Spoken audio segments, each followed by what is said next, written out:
పరమగీత గ్రంథము మొదటి అధ్యాయము 5-6 వచనాలు చదువుకుందాం. యెరూషలేము కుమార్తెలారా, నేను నల్లని దాననైనను సౌందర్యవంతురాలను, కేదారు వారి గుడారముల వలెను, సొలొమోను నగరు తెరల వలెను నేను సౌందర్యవంతురాలను. నల్లని దాననని నన్ను చిన్న చూపులు చూడకుడి, నేను ఎండ తగిలిన దానను.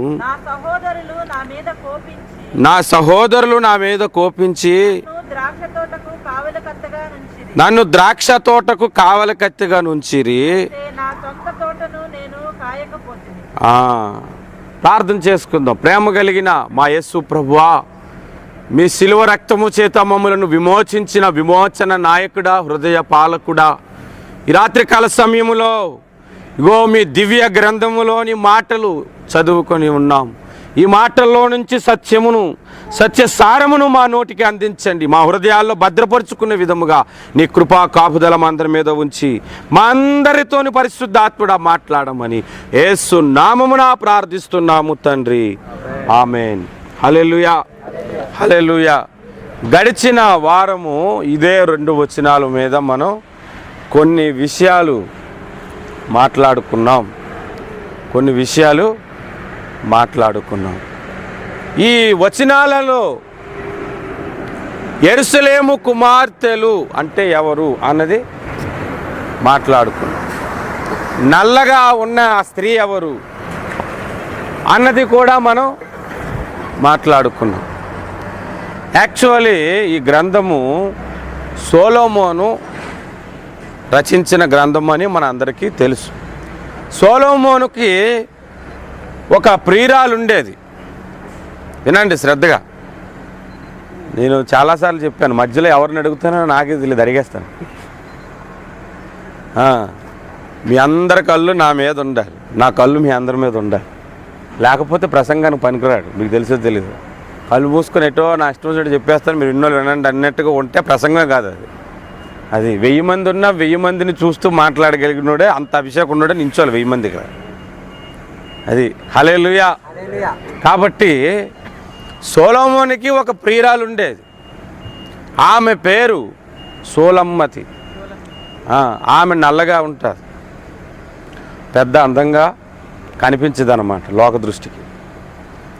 అయితే సొలొమోనుకి ఇంచుమించు 140 మంది స్త్రీలతో సాంగత్యం ఉన్నట్లుగా బైబుల్ పండితులు చెబుతారు. చాలామంది స్త్రీలతో ఆయనకు పరిచయం ఉంది. కానీ వాళ్ళందరిలో ఎక్కువ ఇష్టపడిపోయాడు అన్నమాట ఈమెను.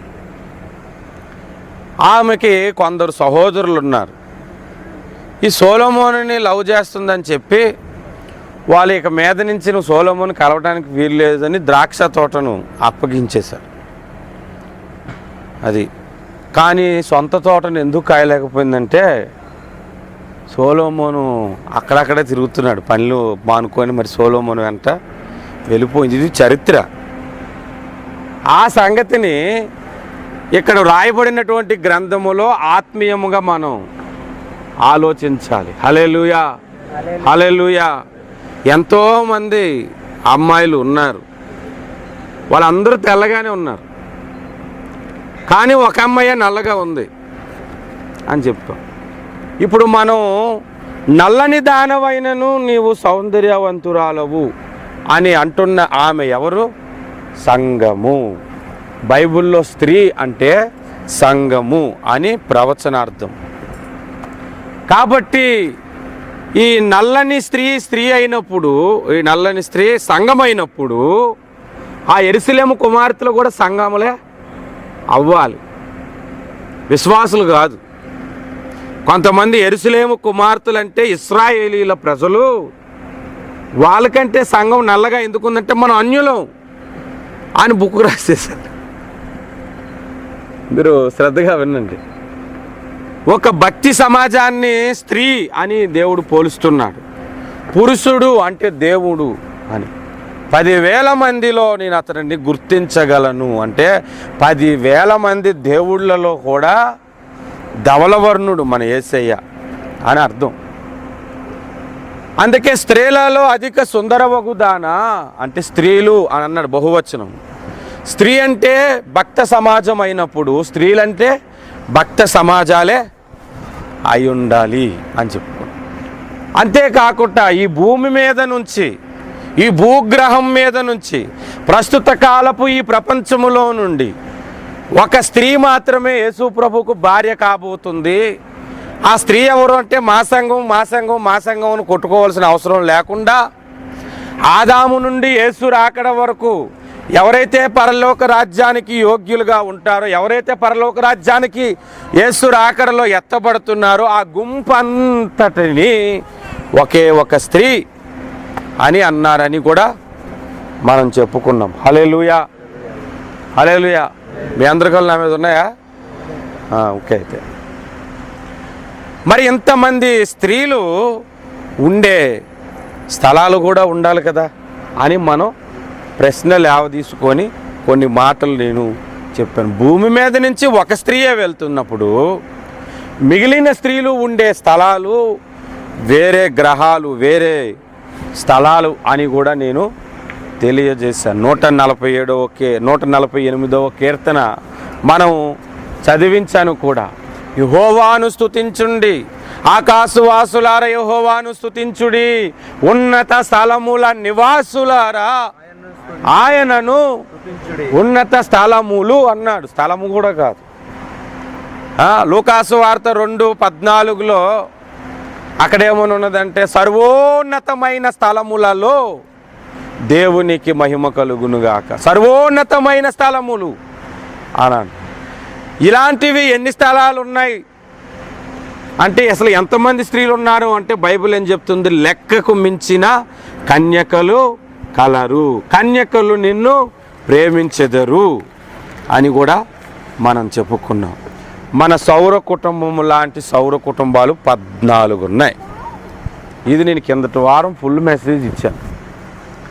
మన సౌర కుటుంబం లాంటి సౌర కుటుంబములు 14 ఉన్నాయి.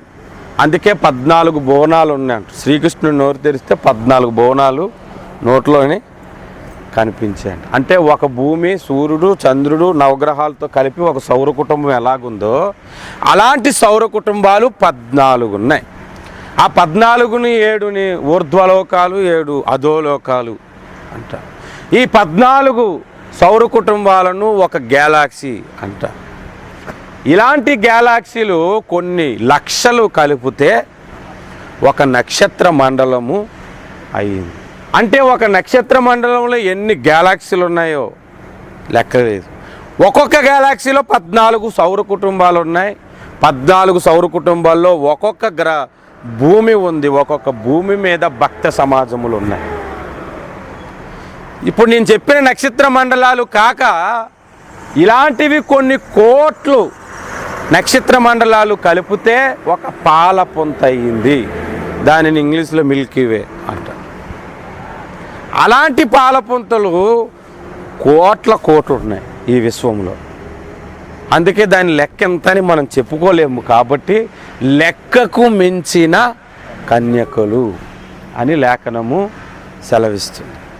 మొత్తానికి ఈ విశ్వంలో ఎన్ని ప్రపంచాలు ఉన్నాయో మనకి లెక్క తెలియదు. కానీ హెబ్రీ 1:2 హెబ్రీ 11:2 దేవుడు ప్రపంచములను కలుగజేశాను అని ప్రపంచముల సంఖ్య మాట్లాడాడు. అర్థమవుతుందా నేను చెప్పిన మాటలు? శ్రద్ధగా వింటున్నారు కదా? చాలా ప్రపంచాలు ఉన్నాయి. ఒక్కొక్క ప్రపంచంలో ఒక్కొక్క భక్త సమాజము ఉంది. దీనికి అంతటికీ నేను రిఫరెన్సులు చెప్పాను. ఇన్ని ఉన్నాయని నీకు ఎలా తెలుసు అన్న అంటే నేను చెప్పాను. ఒక కొమరవాడు ఉన్నాడు. ఒక కొండ చేసి నేను కొమరవాడు అనుకుంటాడా? చెప్పండి. ఎన్ని కొండలు చేస్తాడు? వేలు లక్షలు చేస్తాడు కదా. దేవుడు ఒక భూమి చేసి ఆ భూమినే పరిపాలించి అంత చిన్న సృష్టి చెప్పండి మన దేవుడిది. చెప్పండి.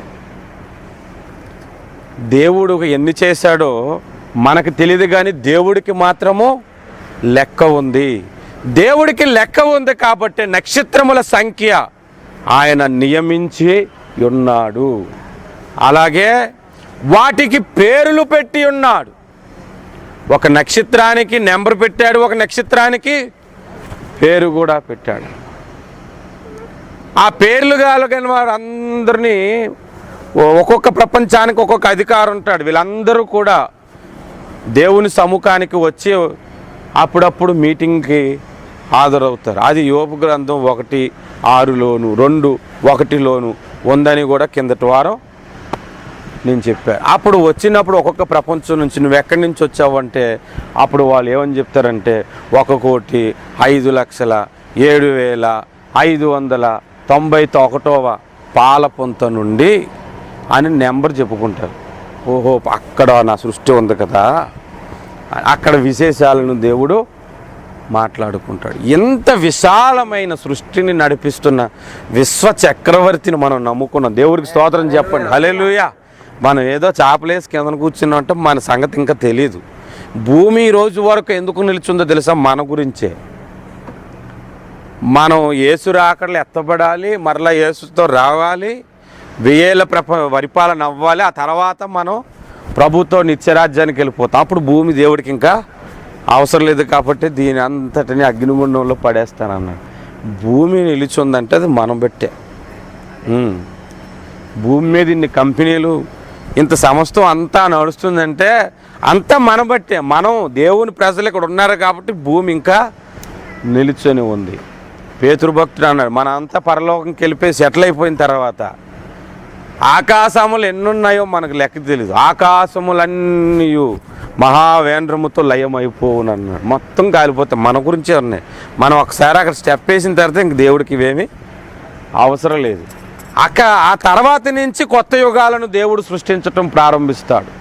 క్రొత్త యుగాలను. అందుకే ఎఫెసీ పత్రికలో రాబో యుగములలో దేవునికి మహిమ కలుగుతున్నది, దేవునికి కీర్తి కలుగుతున్నది అని రాయబడి. ఈ భక్తి సమాజాలన్నిటికీ తల్లి ఎవరంటే యెరూషలేము అని కూడా నేను చెప్పాను. ప్రస్తుతం ఉన్న భూమి మీద ఉన్న క్రైస్తవ భక్తి సమాజానికి కూడా యెరూషలేమే తల్లి. అయితే పైనున్న యెరూషలేము మనకు తల్లి అని గలతీ పత్రిక 4వ అధ్యాయంలో వచనం కూడా చూపించాను.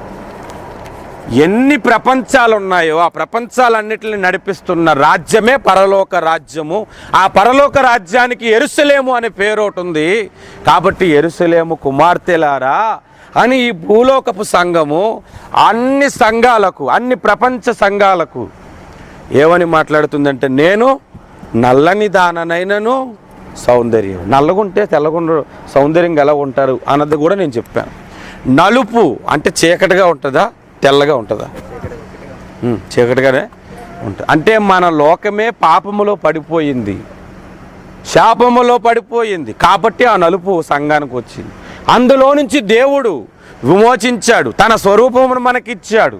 కాబట్టి మనం ఎంత అందగాలం అయిపోయామంటే ఈ భూమి మీద ఉన్న సంఘము స్త్రీలలో అధిక సుందరవగుదానా అన్నాడు. కానీ సంఘం ఏమనుకుంటుంది చెప్పండి? నన్ను చిన్న చూపులు చూడకండి, నేను నల్లగా ఉన్నా. ఈ పాఠం మనకు నేర్పించడానికి సొలొమోనుకి చాలామంది అమ్మాయిలతో ఉన్నప్పటికీ సొలొమోతి వెంట పడ్డాడు. దేవుడు ఏం జరిగించిన భూమి మీద ఒక చరిత్ర, ఒక పాఠం ఉంటుంది దానికి. ఇశ్రాయేల్ చరిత్ర అంతా భూమి మీద దేవుడే జరిగించాడు. వాళ్ళకి సంభవించినవన్నీ దేవుడు జరిగించి అవన్నీ యుగాంతమందున్న మనకు బుద్ధి కలుగుటకే వ్రాయబడెను అని కూడా లేఖనము సెలవిస్తుంది. హల్లెలూయా. నేను క్లుప్తంగా చెప్పాను లాస్ట్ వీక్ మెసేజ్ని క్లుప్తంగా చెప్పాను. దేవుడు కొన్ని కోట్ల ప్రపంచాలను సృష్టించాడు. ప్రతి ప్రపంచములో దేవుడికి ఒక భక్త సమాజం ఉంది. ఆ భక్త సమాజాన్ని ఒక స్త్రీ అని అంటారని కూడా నేను తెలియజేశాను.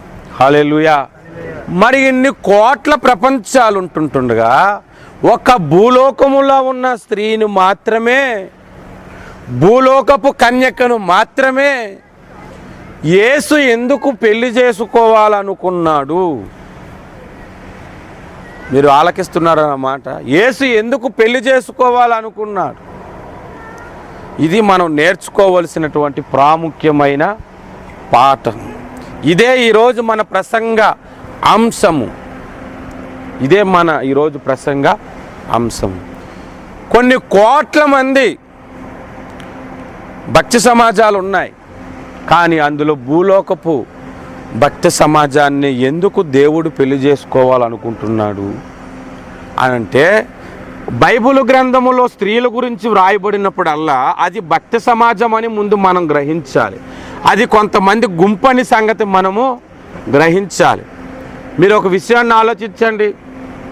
పరలోకానికి వెళ్ళే ఆ స్త్రీ తప్ప వేరే స్త్రీలు కూడా భూమి మీద ఉన్నారు. అవి కూడా సంఘాలే. ఆ సంఘాలన్నీ కలిపి ఒకసారి క్రైస్తవ సంఘం దగ్గరకు వచ్చి, వేరు ప్రియుని కన్నా నీ ప్రియుని విశేషమేమి అని అడిగారంట. అలాంటి కొన్ని స్త్రీలు ఉన్న ఈ లోకములో కూడా జారత్వం కలిగిన స్త్రీలు కూడా ఉన్నారు. అందుకే ప్రకటన గ్రంథం 14వ అధ్యాయములో ఆ స్త్రీ సాంగత్యము వలన మీరు వ్యభిచారము చేయలేదు అని అంటే, కొంతమంది పెళ్లి చేసుకోకుంటే సేవ చేయడమే నిజం అనుకొని ఆ మాటని అనుకున్నారు. కాదు కాదు, అంచె దినాల్లో ఒక స్త్రీ ఉంటుంది. ఆ స్త్రీ ఎవరు? మహావేశ్య. ఆ స్త్రీతో సాంగత్యము, ఆ స్త్రీ మాటలకు లోబడక ఉన్నవారు, ఆమెతో వ్యభిచారం చేయని వారు 144,000 మంది వాళ్ళు పరలోకానికి వెళ్తారని రాయబడి. ఇప్పుడు ఇవన్నీ వివరంగా చెప్పుకోవాలంటే కుదరదు. నీకు ఒక ఉదాహరణ చెప్తాను చూడండి. మనం ఒక గుడికెళ్ళకి వెళ్ళాలి. ఇక్కడి నుంచి మనం బూన్లే వెళ్ళాలనుకో, బూన్లే వెళ్ళటానికి రోడ్లన్నీ కరెక్ట్గా ఏ రోడ్లు వెళ్తామో ఒక రోడ్ నిర్ణయించుకుంటాం, అదే రోడ్లో వెళ్ళిపోతాం. కానీ మధ్యలో ఇటు ఒక రోడ్డు వచ్చిందని ఇదేటో, మధ్యలో ఇదొక రోడ్డు వచ్చిందని ఇదేంటో అన్నీ మనం పట్టించుకోం. అలాగే ప్రసంగంలో వెళ్ళినప్పుడు మనకు ఒక గురి పెట్టుకోవాలి, ఆ గురి దగ్గరికి వెళ్ళిపోవాలి. మధ్యలో మా అన్న ఈ మాట చెప్పాడు, దీని సంగతి ఏంటి, దాని సంగతి ఏంటి అని ఆలోచిస్తే దాని గురించి తర్వాత కూర్చోడమే. మళ్ళీ ఖాళీగా ఉన్నప్పుడు ఆ రోడ్లో కూడా ఒకసారి మనం వెళ్ళొచ్చేద్దాం. హల్లెలూయా. కాబట్టి మన అంశం ఏంటంటే, యేసు ప్రభువు పెళ్లి చేసుకోపోయే భార్య ఈ భూలోకపు సంఘమే ఎందుకు అవ్వాలి అని అంటే, బైబిల్ గ్రంథములో ఒక మాట రాయబడి ఉంది. సామెతల గ్రంథము 31వ అధ్యాయము, సామెతల గ్రంథము 31వ అధ్యాయము 10వ వచనము నుండి 12వ వచనం వరకు చదువుదాం. గుణవతి అయిన భార్య దొరుకుట అరుదు, అట్టిది ముత్యము కంటే అమూల్యమైనది. 11 ఆమె పెనిమిటి ఆమె యందు నమ్మిక ఉంచును, అతని లాభప్రాప్తికి వెలతి కలగదు. ఆమె తాను బ్రతుకు దినములన్నీ అతనికి మేలు చేయును గాని కీడేమియో చేయదు. యేసు ప్రభు కట్ట క్రైస్తవ సంఘం మీద గట్టి నమ్మకం అంట. ద్రోహము చేయదు, కీడు చేయదు అని అంటే అర్థం ఏంటంటే, ఇతర లోకాల మీద లేదా అని మనం ఆలోచించాలి. ఎందుకు ఈ భూలోకపు సంఘముకే అంత నమ్మకము యేసు ప్రభువుకి కలిగింది? ఏ కారణము చేత అంత నమ్మకము క్రైస్తవ సంఘం మీద దేవుడు పెట్టుకున్నాడు అంటే 3 కారణాలు మనం తెలుసుకుందాం. 3 కారణాలు. మొట్టమొదటి కారణము నేను చెబుతాను. ఈ విశ్వములో ఎన్ని ప్రపంచాలున్నా, ఈ ప్రపంచాల్లో ఎంతమంది స్త్రీలు ఉన్నా, ఎన్ని భక్తి సమాజాలు ఉన్నా, విమోచనమును గూర్చి ఈ భూలోకములో ఉన్న ప్రజలకే తెలుసు. విమోచింపబడిన క్రైస్తవులకే తెలుసు. ఈ భూలోకములో ఉన్న సంఘానికే తెలుసు విమోచనం అంటే ఏమిటో, దాని విలువ ఏమిటో తెలుసు. ఇతర లోకాల్లో కూడా లోపాలు ఉన్నాయి, లేదని అనట్లేదు, కానీ పాపము లేదు. అందుకే వాళ్ళు అందగతులు. ఇక్కడ పాపం ఉంది కాబట్టి నల్లగొంది అనే మాటను మనం చదువుకున్నాం. హల్లెలూయా. అర్థమవుతుందని నేను చెప్పే మాట. విమోచనము అనేది ఒక క్రైస్తవులకే తెలుస్తుంది. ఇక్కడ భూమి మీద దేవుడి కొరకు ఉన్నటువంటి సంఘానికే విమోచనం అంటే ఏంటో, దాని విలువేమిటో తెలుసు. ఇతర లోకాల వారికి తెలియదు. ఎందుకు తెలియదు? కారణం ఏమిటి అని అంటే ఒక మాట నేను చెబుతా. ఈ భూమి మీద మానవ జాతిని దేవుడు ఏ విధముగా సృష్టించాడు అంటే, ఒక ఆదామును హవ్వను దంపతులను సృష్టించి వాటి ద్వారా సృష్టి అంతటిని కలుగు చేశాడు. అపోస్తుల కార్యములు 17వ అధ్యాయము, అపోస్తుల కార్యాలు 17వ అధ్యాయము 24వ వచనము నుండి చదవండి. జగత్తున అందలే సమస్తమును నిర్మించిన దేవుడు తానే ఆకాశమునకును భూమికిని ప్రభువై ఉన్నందున హస్తకృతములైన ఆలయములలో నివసింపడు. ఆయన అందరూ ఏం చదువుతున్నావు? 17, 24, 26 చదువు. మరియు యావత్ భూమి మీద కాపురముండుటకు ఆయన ఒకని నుండి ప్రతి జాతి మనుషులను సృష్టించి వారు ఒకవేళ చాలు ఒకని నుండి ప్రతి జాతి మనిషిని యావత్ భూమి మీద మొత్తం భూమి అంతటి మీద సృష్టించారట. కొంతమంది అంటారు మన భారతదేశాన్ని సృష్టించిన దేవుళ్ళు వేరు, అమెరికాను సృష్టించిన దేవుళ్ళు వేరు, గల్ఫ్ను సృష్టించినటువంటి దేవుళ్ళు. అసలు భూమి అంతటి మీద ఉన్న జనాంగం అంతా ఒకరి నుండే వచ్చారని బైబిల్ చెబుతుంది. అంటే ఒకరి నుండి ఒకరు పుట్టి ఈ భూమంతా నిండించమని దేవుడు ఆశీర్వదించాడు ఆనాడు దంపతులకి, ఆది దంపతులకి. ఆ విధముగా మానవ జాతి లోకంలో కలిగింది. కానీ తేజోవాసులు ఆ విధముగా కలగలేదు. ఆ ఉన్నత స్థలములో ఉండు నివాసులు, ఆకాశమందులో నివసించే నివాసులు ఈ విధముగా ఒకరి నుండి ఒకరికి వాళ్ళు పుట్టలేదు. వాళ్ళు ఎలా పుట్టారు అంటే, కొన్ని కోట్ల మంది కలుగునుగాక అంటే ఒక్కసారిగా కలిగారంతే. ఆ విధముగానే వాళ్ళని సృష్టించారు. వారికి ఒకరి నుంచి ఒకరు పుట్టలేదు కాబట్టి వాళ్ళకి ఏముండవు చెప్పండి? అన్న, తమ్ముడు, నాన్న, అమ్మ, కొడుకు ఇవేవి ఉండవు. పరలోకములో ఉన్న దూతలకు కూడా ఇదే. ఒకసారి యేసు ప్రభు దగ్గరికి ఒక ఆయన వచ్చాడు. ఆయన కాదు, కొంతమంది వచ్చారు. వాళ్ళు ఎవరు అంటే సద్దూకయ్యులు. వాళ్ళు పునరుద్ధానం ఉందంటే నమ్మరు. మనిషి చనిపోయిన తర్వాత కూడా జీవం ఉంది, ఆ తర్వాత కూడా మనిషికి బ్రతుకుంది అంటే నమ్మరు. యోబు గ్రంథంలో ఉంది, మరణించిన తర్వాత నరులు బ్రతుకుదురా అని ఒక క్వశ్చన్ మార్క్తో. అలాగా మరణం తర్వాత మనుషులు బ్రతికే ఉన్నారు, బతుకుతారు, చిరకాలం బతుకుతారు అనేది వాళ్ళు నమ్మరు అన్నమాట. చచ్చిపోయిన తర్వాత ఏముందిరా, గొయ్యి తీసి కప్పెడతారు, ఇంకంతే, అందులో నువ్వు కలిసిపోతే ఇంక తర్వాత నువ్వు అంటూ అనేవాడు ఇంకెవరు ఉండరు అని చెప్పుకునేవాళ్ళు. వాళ్ళు యేసు ప్రభు దగ్గరకు వచ్చారు. చాలా తెలివిగా మొత్తానికి కొన్ని రోజులు ప్లాన్ గీసి ఉంటారు. ఏ విధంగా అడిగితే అయ్యగారు దొరికిపోతారు దెబ్బకి అని. ఇప్పుడు కూడా క్రైస్తవ సంఘాల్లో చాలామంది ఉన్నారు కదా, ఇది అడుగన్నా అది అడుగన్నా దానికి ఏం చెప్తాడో చూద్దాం అని అడిగేవాళ్ళు. యేసు ప్రభు దగ్గరికి వచ్చారు. వచ్చి, బోధకుడా నీకు ఒక విషయాన్ని అడుగుతాం చెప్పు. ఒక అతనికి, ఒక ఆమెకి ఒక భర్త ఉన్నాడు. భర్త చనిపోయాడు పాపం పిల్లలు పుట్టకముందే. అతని తమ్ముని పెళ్లి చేసుకుంది. అతడు కూడా చనిపోయాడు పిల్లలు పుట్టకుంటే. తర్వాత తమ్ముడిని పెళ్లి చేసుకుంది. ఇలాగ 7 అన్నదమ్ముల్ని ఒకే స్త్రీ పెళ్లి చేసుకుంది. 7 కూడా పిల్లలకి అనుకుంటేనే చనిపోయారు. ఆఖరికి ఆ స్త్రీ కూడా చనిపోయింది. ఇప్పుడు నువ్వు పునరుద్ధానం ఉందంటున్నావు కదా, వీళ్ళందరూ బ్రతుకుతారు కదా, ఈ స్త్రీకి భర్త ఎవరంటే ఏమని చెప్పాలి అంటే 7 బతుకుతారు, ఈ స్త్రీ కూడా బతుకుతారు. నువ్వు కాదు అని అంటారా? ఏమని చెప్పంటే 7 భర్తలే అని చెప్పాలా అని యేసు ప్రభుని అడిగారన్నమాట. అప్పుడు యేసు ప్రభు ఒకవేళ మనలాంటి వాళ్ళని అడిగితే మనం అవును 7 పెళ్లి చేసుకుంటే 7 భర్తలే అని అన్నావు అనుకో, 7 పెళ్లి చేసుకోమంటే అదేం సత్యం, అదేం బైబిల్ గ్రంథం? మీరు చెప్పండి. స్త్రీకు పురుషుడు ఒక్కడే, పురుషుడికి కూడా స్త్రీ ఏకపత్ని పురుషుడై ఉండవలేను. కొంతమందికి త్రిత్వములు కూడా ఉంటాయి. కొంతమందికి తెలిసి ఒకటి తెలియక ఒకటి ఉంటుంది. కానీ బైబిల్ ఒకటే అని చెబుతుంటే మరి 7 ఎలా ఉంటారు అని యేసుప్రభుని అడుగుదామని. కానీ యేసు ప్రభు ఏమని సమాధానం చెప్పారంటే, మరి పిచ్చోళ్ళారా, మీరు వాక్యమును కానీ దేవుని యొక్క శక్తిని కానీ ఎరుగకే మీరు పొరపాటు పడుతున్నారు.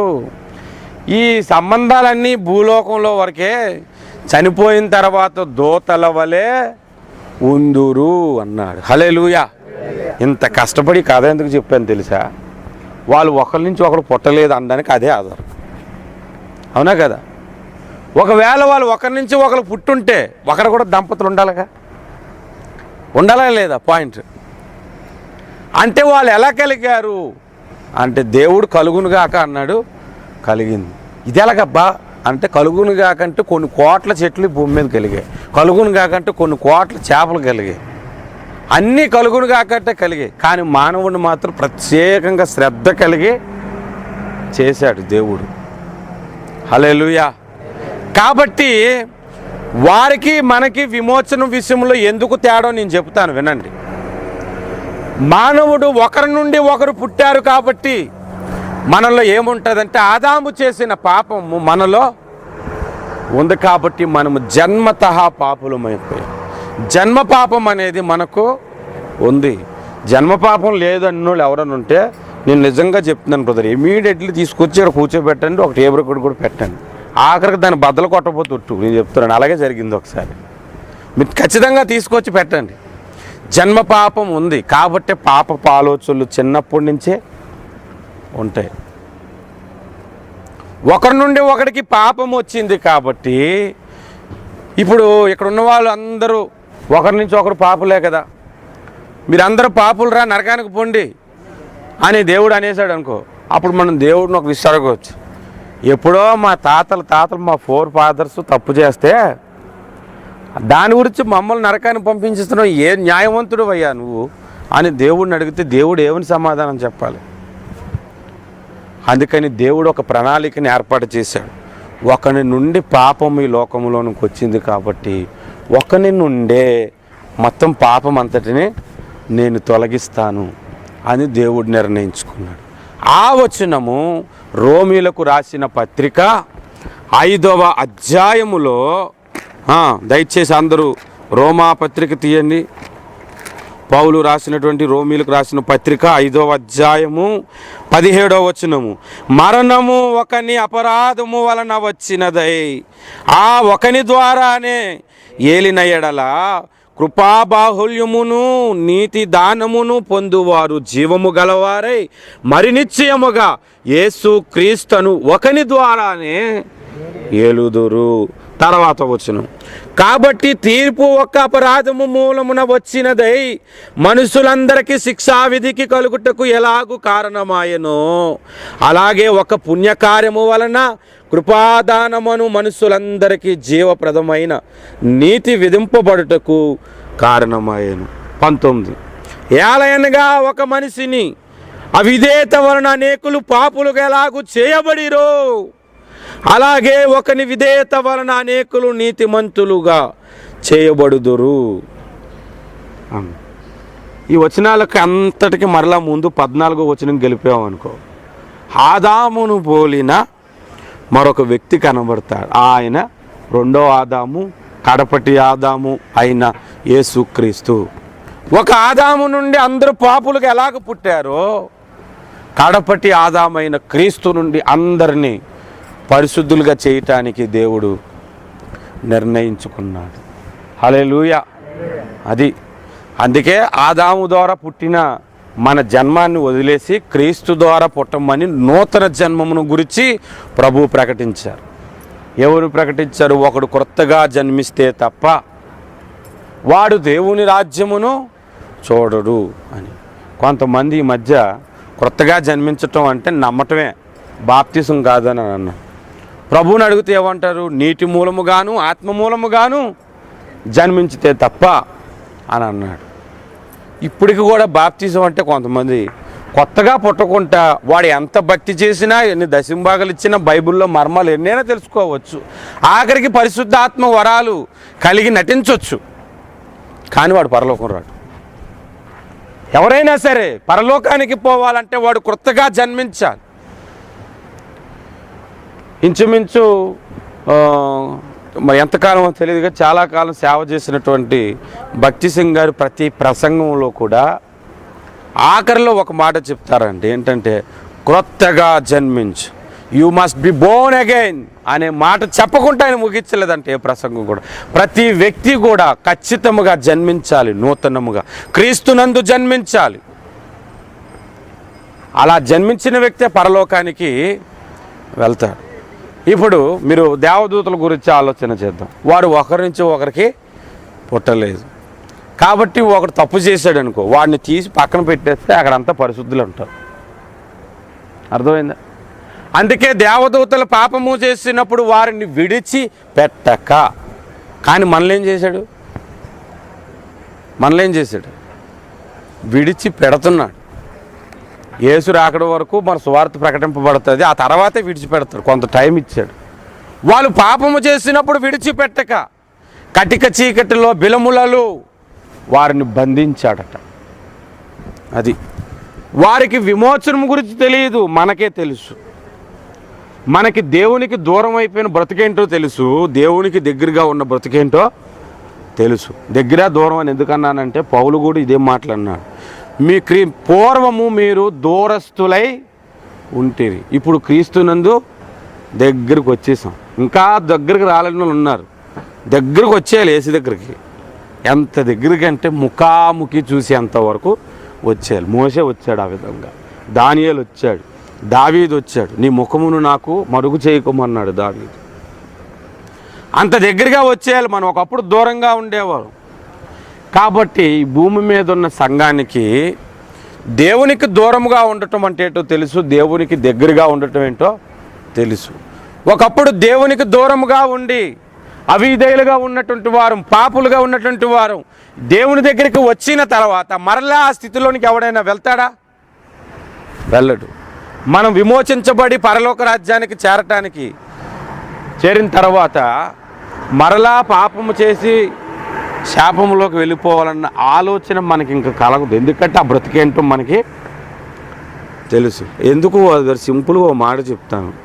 మీరు 500 రూపాయలు బేసిక్ పనిచేశారు, మీకు దేవుడు బ్లెస్ చేసి అలా $2000 బేసిక్ వచ్చారు. ఉన్నట్టుండి సడన్గా నేను 500 బేసిక్ వెళ్ళిపోతాను అని అవడని అంటాడు? చెప్పండి.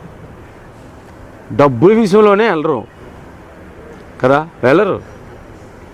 ఒకసారి యేసయ్య దగ్గరికి వెళ్ళిన తర్వాత మరలా ఆ స్థితికి ఇంకా వెళ్ళే అవకాశం మనకి వద్దనుకుంటాం. ఎందుకంటే ఆ స్థితి ఏంటో మనకు తెలుసు. కాబట్టి మనం యేసుకి ఎలాగుంటామంటే నమ్మకముగా ఉంటాం. ఖచ్చితంగా వీళ్ళు నమ్మకంగా ఉంటారని యేసు ప్రభు ఏమంటున్నాడంటే, ఆమె పెనిమిటి ఆమె యందు నమ్మిక ఉంచును అని అన్నాడు. హల్లెలూయా, హల్లెలూయా. మొత్తానికి ఒక పాయింట్ చెప్పాను. హల్లెలూయా. ఇప్పుడు చెప్పండి, అందరి కళ్ళు నా మీద ఉన్నాయా? ఎన్ని చెప్తానన్నాను? 3. ఒకటే చెప్పాను నేను. రెండో విషయానికి వస్తున్నాను. ఎందుకు యేసుకి సంఘం మీద అంత నమ్మకము అంటే ఇంకో రెండో విషయం చెప్తాను. ఆదాము నుండి హవ్వ పుట్టింది. మీరు శ్రద్ధగా వినండి. ఆదాముని నేల మట్టిని తీసి తయారు చేశాడు దేవుడు. కానీ హవ్వను చేసేటప్పుడు కూడా నేల మట్టి తీసి తయారు చేయగలడు, కానీ తయారు చేయలేదు. ఆయనకు గాఢ నిద్ర కలుగజేసి పక్కటెముకను ఇరిచి మాంసముతో అక్కడ కూర్చి ఆ ఎముకను కొద్దిగా మాంసముతో దేవుడు ఏం చేశాడంటే స్త్రీని నిర్మించాడు. హల్లెలూయా, హల్లెలూయా. ఇదంతా ఒక పాఠం మనకి. మీరు ఇప్పుడు అందరూ కూడా ఎఫెసీయులకు రాసిన పత్రిక 5వ అధ్యాయము తీసి చూడండి, 31వ వచనము నుండి. ఈ హేతువు చేత పురుషుడు తల్లిని విడిచి తన భార్యను హత్తుకొనును, వారిద్దరూ ఏక శరీరమగుదురు. ఈ మర్మము, ఇది ఒకవేళ నిజంగా స్త్రీ పురుషుల గురించి చెప్తే ఇందులో మర్మమే ఉందండి? చెప్పండి, నాకు తెలియకూడదు. ఇందులో మర్మమే ఉంటుంది. బ్రదర్ మీకు మర్మం తెలుసా, మేము పెళ్లి చేసుకున్నాం, ఇదే పెద్ద మర్మం. ఏముంటుంది చెప్పండి. ఆ తర్వాత మనం చదవాలి, అయితే నేను క్రీస్తును గూర్చియు సంఘమును గూర్చియు చెప్పుచున్నాను అన్నాడు. హల్లెలూయా, హల్లెలూయా. నేను ఒక విషయం చెప్తాను, మీరు శ్రద్ధగా వినండి. చాలామంది పాస్టర్లు మొత్తానికి మనవాడికి పెళ్లి జరుగుతుంది అనుకో, పెళ్ళికి వచ్చేట ప్రసంగం ఏం చేస్తారు తెలుసా, ఇంతకాలానికి పక్కటెముక దొరికింది అని అంటారు. నేను చెప్తున్నాను నిజంగా అది పక్కటెముక కాదు. మీరు ఆలోచించండి, అమెరికాలో పుట్టాడు ఒకడు, ఇండియా వచ్చాక అమ్మాయిని పెళ్లి చేసుకు, ఈ పక్కటెముక అక్కడికి ఎలా వచ్చింది చెప్పండి. మీరు చెప్పండి, నిజమా కాదా? మనకు నిజాలు తెలుసు, కానీ ఇలాంటి ప్రసంగాలు నచ్చు. పెళ్ళప్పుడు చెప్తే మా పక్కటెముక ఏమో అని వాళ్ళు చెప్తే మనం నమ్మేయటమే. వాస్తవంగా భార్యకు పక్కటెముక ఎవరంటే ఒక్క హవ్వ మాత్రమే. అది ఎందుకు చూపించాడంటే క్రీస్తుకి పక్కటెముకలు మన అందరం కూడా, దేవునికి స్తోత్రం కలుగును. అందుకని దేవుడు ఆ విధంగా చేశాడు. మన వాళ్ళు దాన్ని పెళ్లి ప్రసంగం చేశారు. అది ఏ పెళ్లి ప్రసంగం అంటే, నారదుడు అప్పుడప్పుడు మేఘాల్లో వచ్చి ఒక మాట చెప్తాడు, అంతా లోక కళ్యాణము కొరకే అని. అది నిజం, అది నమ్మం మనం. ఈ లోకానికి పరలోకానికి దేవుడు పెళ్లి చేస్తాడు, అది సంగతి. పరలోక రాజ్యము ఏలుతున్నటువంటి ఆ రారాజుకి ఈ భూలోకపు కన్యకు పెళ్లి జరుగుతుంది అన్నమాట. అలా జరగటానికి ఆయనకి నమ్మకంగా ఉండాలి అంటే ఆయనలో నుండే పుట్టే జనాంగము కావాలి దేవునికి. హల్లెలూయా. అర్థమవుతుందా నేను చెప్పే మాట? ఆదాము దగ్గరికి వెళ్ళి అవ్వ దగ్గరికి వెళ్ళి, అవ్వ నువ్వు ఎక్కడి నుంచి పుట్టావు అని అంటే, ఇదిగో నేను ఆదాముకు పక్క గాయాల్లో నుంచి పుట్టాను. ఇప్పుడు క్రైస్తవ సంఘాన్ని అడిగితే ఎక్కడి నుంచి పుట్టావు అంటే, సిలువలో తన రక్తమంతటిని చిందించి అనేక గాయాలు పొంది పక్కలో కూడా ఆయనకు ఒక గాయం అయ్యింది, ఆ గాయములో నుంచి నేను పుట్టాను. ఆదాము ఏమన్నాడంటే, నా మాంసములో మాంసం, నా ఎముకలో ఎముక అని అన్నాడు. ఇప్పుడు పెళ్ళైన వాళ్ళకి ఆ మాట అనమనండి. అసలు ఈమె బ్లడ్ గ్రూప్ వేరు, ఆ బ్లడ్ గ్రూప్ వేరు, అసలు నాకు తెలుసు.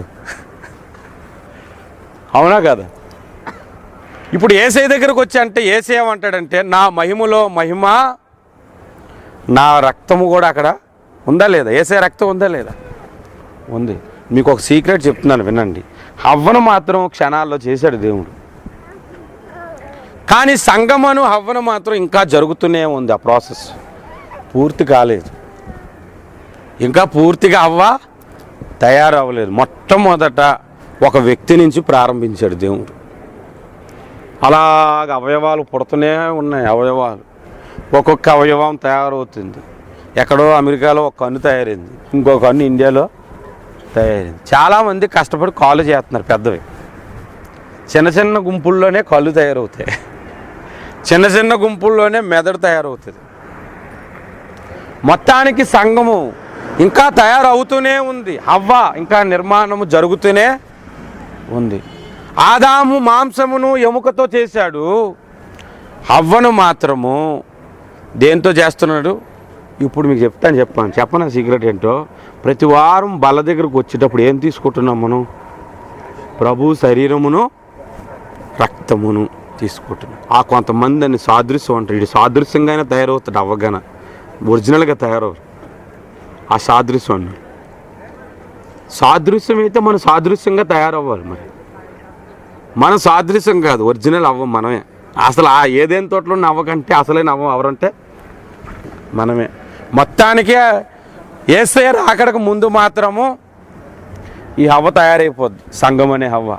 అప్పుడు ఈ తన కుమారుడైన క్రీస్తుని సంఘాన్ని తీసుకెళ్ళి ఎక్కడ పెడతాడు చెప్పండి? అవ్వను ఆదామును చేసిన తర్వాత వాళ్ళిద్దరం తీసుకెళ్ళి ఎక్కడ పెట్టాడు? పరలోకం కూడా ఏదైనానే రాయపడి అక్కడ పెడతారు. దేవునికి స్తోత్రం కలుగును. ప్రస్తుతం అవ్వ నిర్మాణం ఇంకా జరుగుతూనే ఉంది. ఇప్పుడు ఈ విషయాలు ఎందుకు చెప్పానంటే, యేసు తను తాను నమ్ముకుంటాడా? తను తాను నమ్ముకుంటాడా లేదా?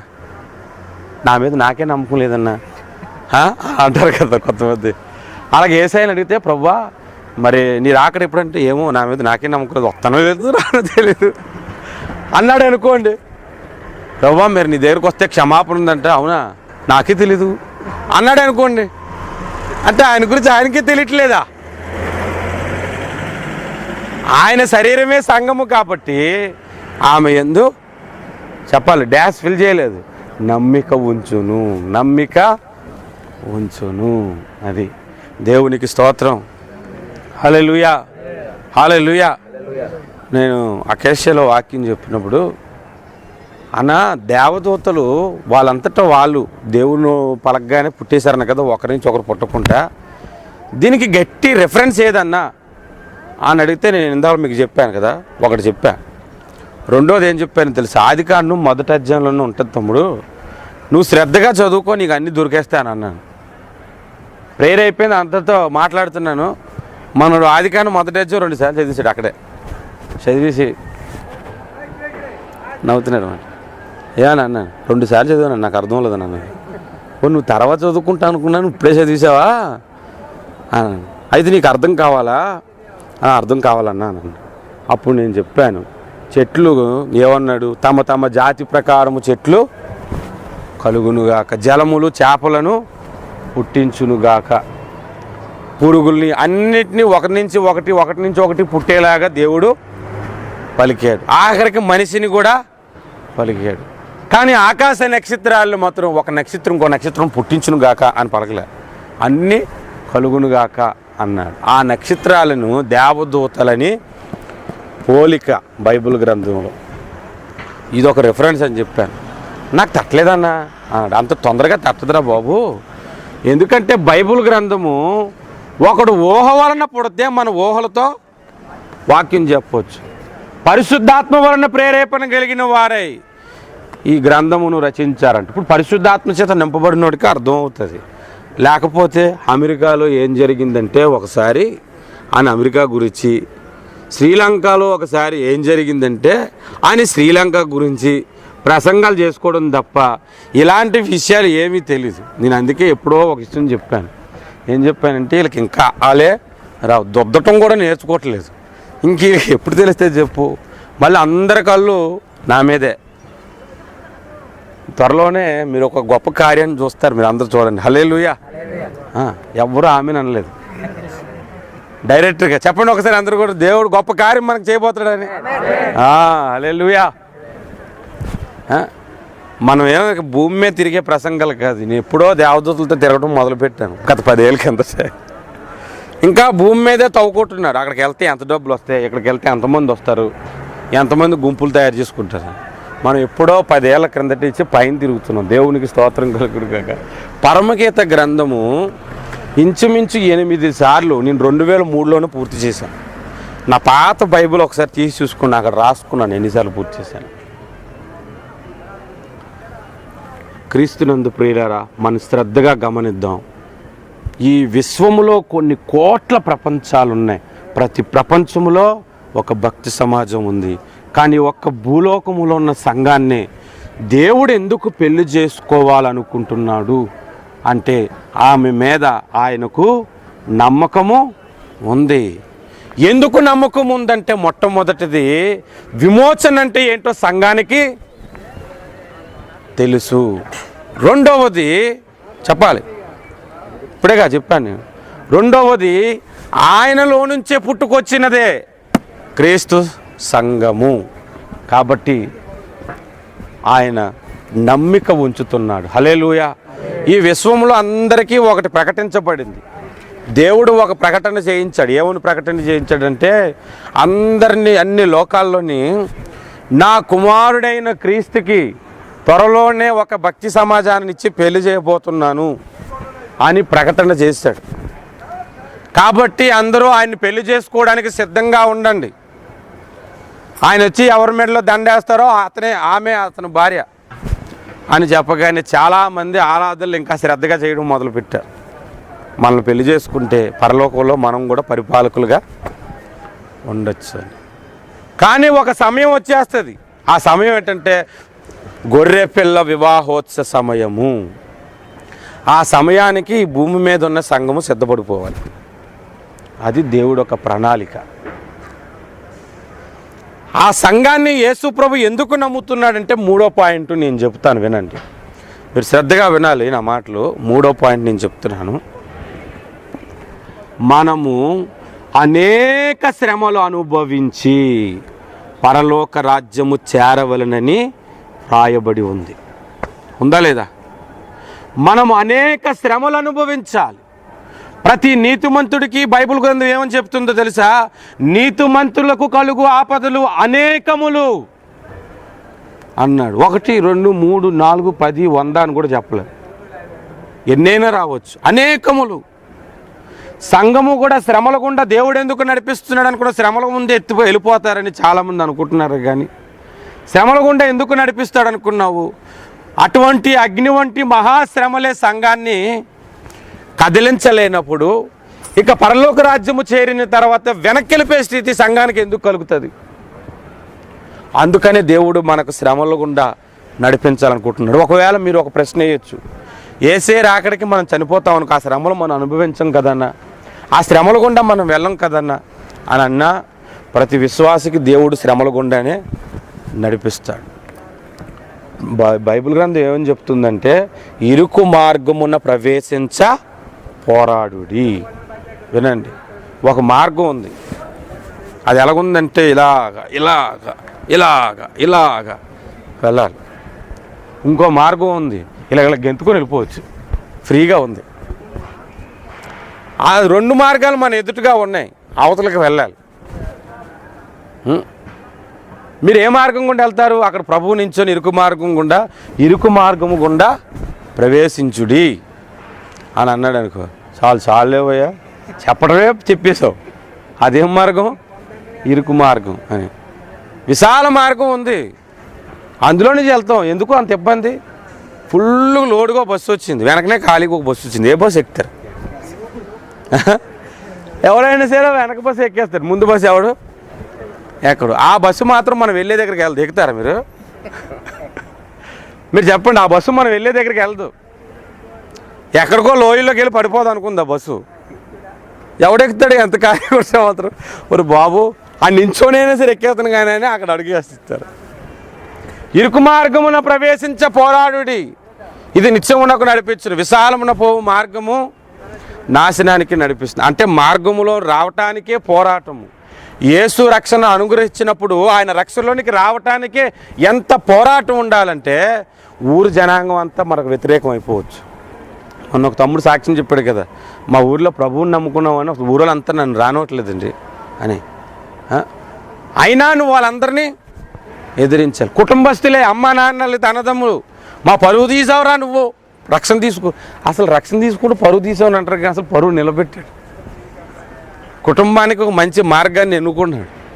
మా పరువు తీశారని అన్నదమ్ములంతా వెలివేసేవచ్చు, కులం వెలివేసేవచ్చు, అనేకులు వెలివేసేస్తారు. ఇవే ఇరుకు మార్గం అంటే.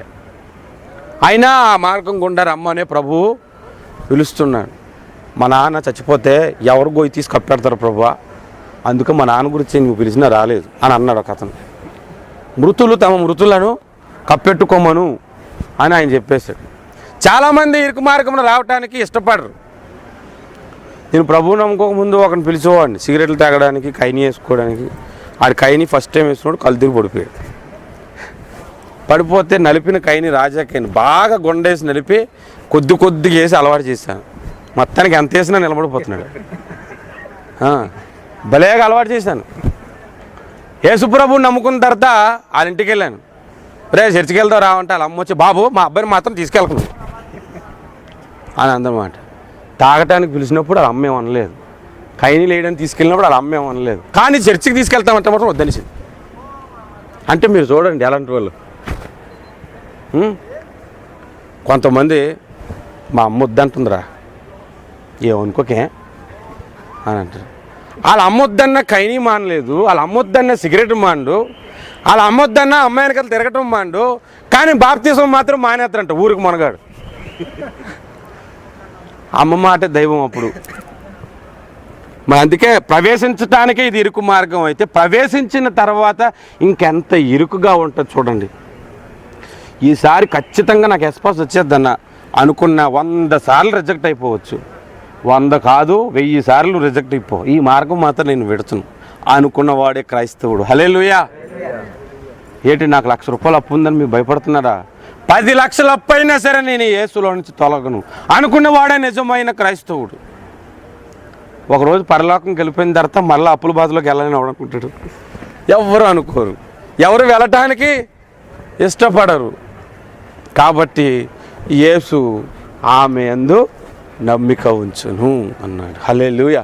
ఆమె యందు నమ్మిక ఉంచు.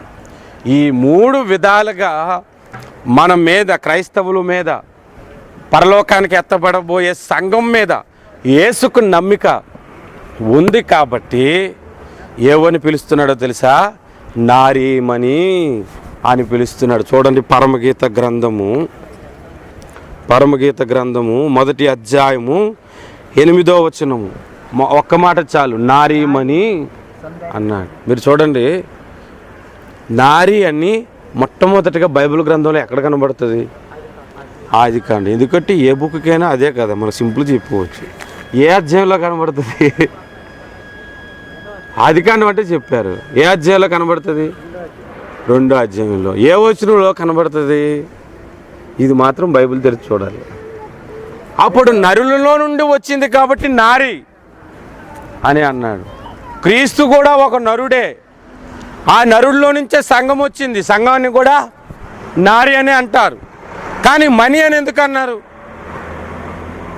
మన ప్రభువు కూడా మనే, ఆ మణిలో నుంచి వచ్చింది. అందుకే నారీమణి, సుందరి అని పిలిచాడు. ఆయనకి ఎంత నమ్మకం పెట్టుకున్నాడంటే మన మీద, ఆయన నమ్మకాన్ని మాత్రం ఉమ్మ చేయకూడదు. అందుకే ఈ లోకమందు జీవిస్తున్నప్పుడు ఎన్ని శ్రమలు వచ్చినా, ఎన్ని ఇబ్బందులు వచ్చినా, ఆఖరికి నీ ప్రాణమే కోల్పోవలసిన పరిస్థితులే నీకు వచ్చినా దేవుడిని విడిచిపెట్టొద్దు. నేను ఒక చక్కని మాట చెప్తాను, మీరు శ్రద్ధగా వినండి. యోబుకి చాలా ఐశ్వర్యము, చాలా ఆస్తులు ఉన్నాయి. ఊజు దేశములో అతని వంటి గొప్పవాడు ఇంకొకడు లేడంట. అసలు ఆ దేశం అంతటికి నెంబర్ 1 ఆస్తిపరుడు ఎవరంటే యోబు. అతనికి ఎంత శ్రమ వచ్చిందంటే ఆస్తి అంతా పోయింది, కుమార్తెలు పోయారు. నేను ఆ యోబు గ్రంథం చదివినప్పుడు నేను ఒక ప్రశ్న వేశాను. అప్పుడే ఆయన భార్య కూడా పోతే ఒక దరిద్రం వదిలిపోయేది కదా, ఇంతమంది పోయిన వాళ్ళ భార్య ఎందుకు తప్పించుకుంది ప్రభువా అని అడిగాను. అని అడిగితే అది నేను కాదని ఆడే తప్పించాడు. ఎందుకంటే భార్య ద్వారా కూడా శోధిద్దామని డిసైడ్ అయ్యాడు. అందుకు నీకు ఓ విషయం తెలుసా? అందరూ పోతే మాత్రం ఒకరిని మాత్రం ఆడు తప్పించాడు. ఎందుకంటే వచ్చి యోబుకి చెప్పటానికి. అందరూ పోతే నేను ఒక్కడిని మాత్రం తప్పించుకొని వచ్చాను నీకు చెప్పడానికి అని ఒకరి తర్వాత ఒకరు మొత్తం 4 వైపు నుంచి 4 గుడ్ న్యూస్లు తెచ్చిపెట్టారు. 4 విషయాలు. మనకు కానీ రోడ్డు మీద వెళ్తున్నప్పుడు మన పర్సు కానీ పోతే, ప్రభువా ఏంటి ఇంత శ్రమ, ఏంటి ఇంత శోధన. ఒక పర్సు పోతేనే, ఒక నెల జీతం పోతేనే మొత్తం ఆస్తి పోయింది. కొంతమంది ఎక్కువ సమయం బస్సు స్టాండ్లో వెయిట్ చేయడానికి కూడా, ప్రేయర్కి రావడానికి, ఆ బస్సు తొందరగా రాదని చర్చి మానేసే వాళ్ళు ఉన్నారు. మళ్ళీ యోబుల గురించి చెప్తారు, పెద్ద యోబులు. ఎంత శ్రమ అంటే ఆయన శ్రమను మనం అసలు ఆలోచించలేం. వయసుకు వచ్చినటువంటి కొడుకు చనిపోయాడంటే ఎంత బాధండి. పోనీ ఒకడు చనిపోయిన ఇంకొకడు ఉన్నాడంటే, ఒరే వీడిని బట్టైనా మనం బ్రతుకుతున్నాం, ఎలాగో ఒకడు పోయాడు, నువ్వేనా నాడింగ్ ఉండరా, నువ్వేనా సరిగ్గా ఉండరా అని చెప్పుకుంటారు. అది కూడా లేదు, మొత్తం పోయారు. అప్పుడు ఏమన్నాడు తెలుసా? యెహోవా ఇచ్చాను, యెహోవా తీసుకునేను అని అన్నాడు. ఆయనకు ఒక విషయం తెలుసు, దేవుడే ఇచ్చాడు, దేవుడే తీసుకున్నాడు. నేను ఒక $50 సురేష్కి ఇచ్చాను. సురేష్ $50 తీసుకో. తర్వాత వచ్చి $50 అని అడిగాను. అడిగితే అప్పుడు ఏమనాలి? అన్న ఇచ్చాడు, అన్న తీసుకున్నాడు అని అనుకోవాలి. నేను ఒక కారు కొన్నాను, కారు తీసుకొచ్చి జాన్మర్కి ఇచ్చాను. జాన్మర్కి నేను ఇండియా వెళ్తున్నాను, 1 సంవత్సరం నువ్వు వాడుకో అన్నాను. ఆమెను అన్నాండి నాకు కారు రావాలని. అంటే మనోడు 1 సంవత్సరం వాడుకున్నాడు. అటు నుంచి వచ్చిన తర్వాత నా కారు నాకు ఇచ్చాడు. చూడన్నా ఇచ్చి అలా తీసుకున్నాడు కారు అని అన్నాడు అనుకో. ఇప్పుడు అదే ఈ లోకం అంతా కూడా. అప్పుడు ఏమన్నాలి, సంవత్సరం ఇచ్చాడు కాబట్టి చాలా థ్యాంక్స్ అన్న, 1 సంవత్సరం నేను ఎంజాయ్ చేశాను అని అన్నాలి. అన్న నువ్వు ఇచ్చిన $50 బట్టి నేను నా అవసరాలు ముందు తీసుకున్నాను అన్న, నువ్వు తర్వాత తరిగేసాను అని అనాలి. అంతేగాని తీసేసుకున్నాడు చూసావా ఏం దేవుడు అని అనకూడదు. కానీ యోబు ఏమన్నారు మరి ఆలోచించండి. యెహోవా ఇచ్చాను, యెహోవా తీసుకున్నాను. మళ్ళా 2వ మీటింగ్ జరిగిందనమాట పరలోకంలో. అక్కడికి మళ్ళీ వెళ్ళాడు. వెళ్ళగానే దేవుడు అన్నాడు, ఏరా ఎక్కడి నుంచి వచ్చావు అని. అంటే వాళ్ళ గురించి వీళ్ళ గురించి చెబుదాం అనుకున్నాడు. వాళ్ళందరి సంగతి వదిలేసే నా సేవకుడైన యోబు అక్కడ ఉన్నాడు. అతడు యథార్థవంతుడును, నీతిమంతుడును, న్యాయవంతుడును. తెలిసిందా నీకు అని అంటే, ఇన్ని చేసినా యథార్థత వదలకుంటున్నాడు చూసావా అని అంటే, ఇంకొక అవకాశం అతను ఒంటికి ఒళ్ళంతా గజ్జి పెట్టేస్తాను అని అన్నాడు. సరే ప్రాణాన్ని ముట్టకు, ఏం చేసుకుంటో చేసుకో అన్నాడు.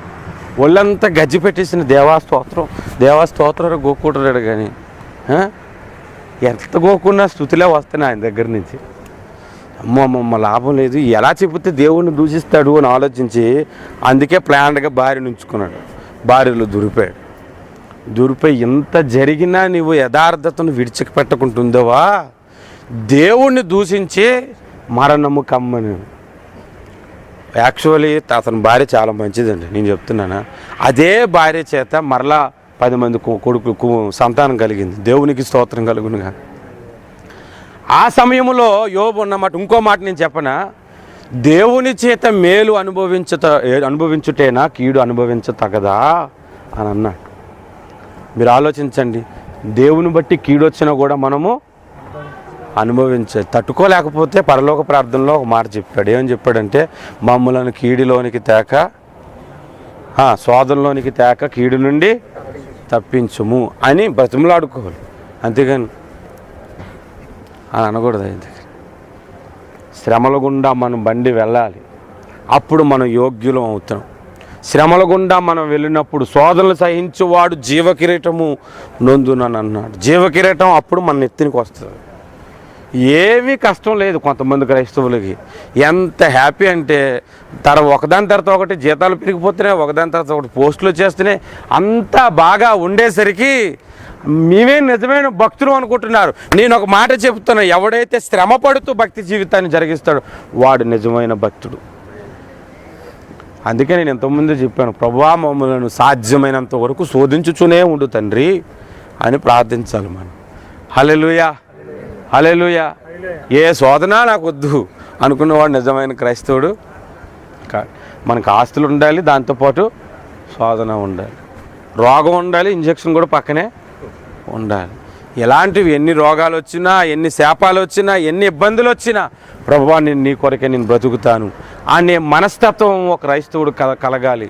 అలాంటి ఆలోచన చేత క్రైస్తవుడు నింపబడాలి. అలాంటి క్రైస్తవుల గుంపు మాత్రమే పరలోకానికి ఎత్తబడుతుంది. ఆ గుంపు మీదే యేసు నమ్మిక ఉంచుతాడు. ఈ 3 విధాల నమ్మకము క్రైస్తవ సంఘం మీద ఉంది కాబట్టి ఈ భూలోక సంఘాన్ని దేవుడు పెళ్లి చేసుకోవాలనుకున్నాడు. దేవునికి స్తోత్రం కలుగునుగా. హల్లెలూయా. మీకు మాట చెప్పిన, దేవుడు లోకమును ఎంతో ప్రేమించాను అన్నాడు. ఎందుకు ప్రేమించడం? ఎన్ని లోకాలు ఉన్నాయి. భూలోకాన్ని ఎందుకు ప్రేమించాడో తెలుసా? తనకు భార్యను ఇక్కడ నియమించుకోవాలి, నిర్మించుకోవాలి అని ఒక ప్రణాళిక అనాది కాలములోనే ఏర్పాటు చేసుకొని మానవులను తన స్వరూపములో చెక్కుకొని వారు పాపములో పడిపోయిన తర్వాత వారిని విమోచించి ఏర్పాటు చేసుకున్నాడు. హల్లెలూయా. ఇప్పుడు డ్రమ్ కొట్టండి, నేను వాడతాను. ఇందాక మీరు సరే కొట్టలేదు. డ్రమ్ తీసుకెళ్ళి డ్రమ్ కొట్టే చేతికి ఇచ్చాను. ఇప్పుడు కొట్టండి. అందరూ లేచి నిల్చుందాం.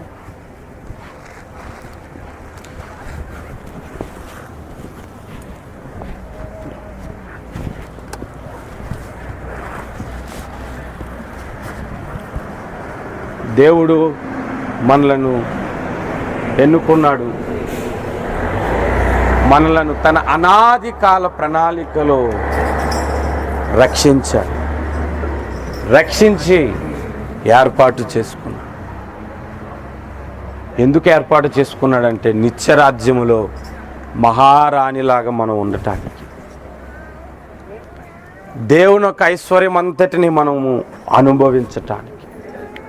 తప్పిపోయిన కుమారుడి విషయంలో తండ్రి ఏమని చెప్పాడంటే, నా కుమారుడా నావన్నీయు నీవి అన్నాడు. ఆ అధ్యాయం అంతా చదవండి, లూకాసు వార్త 15లో, నా కుమారుడా నావన్నీయు నీవి అన్నమాట. దేవునికి పరలోకములో ఏమేమి ఉన్నాయో, ఎంత ఆస్తుందో అదంతా మందే, అదంతా మందే. మీరు శ్రద్ధ కలిగి నా మాటలందు నమ్మిక ఉంచండి. అమెరికా ఉందని ఎంత వాస్తవమో, ప్యారిస్ అనేది ఎంత వాస్తవమో, న్యూఢిల్లీ ఉందనేది ఎంత వాస్తవమో, పరలోకం ఉన్నది అన్నది కూడా అంతే వాస్తవం. ఆ పరలోక రాజ్యములో మనము రాజులముగా దేవుడు మనల్ని ఏర్పాటు చేసుకున్నాడు. ఈ లోకమందు కలిగే శ్రమ ఎన్నదగినది కానే కాదు. ప్రతి ఒక్కరు కూడా 2 చేతులు పైకెత్తుదాం, దేవుని వైపు చూద్దాం. నీ అనాది కాల ప్రణాళికలో రక్షించితివి, ఏర్పరచితివి. నీ అనాది కాల ప్రణాళికలో రక్షించితివి, ఏర్పరచితివి. కీర్తించెదనయ్యా నీ గణనామము, నిత్యము నిరతము పూర్ణాత్మతో. కీర్తించెదనయ్యా నీ గణనామము, నిత్యము నిరతము పూర్ణాత్మతో. నిత్యము నిరతము పూర్ణాత్మతో. అభిషేక నాదుడా పరిశుద్ధ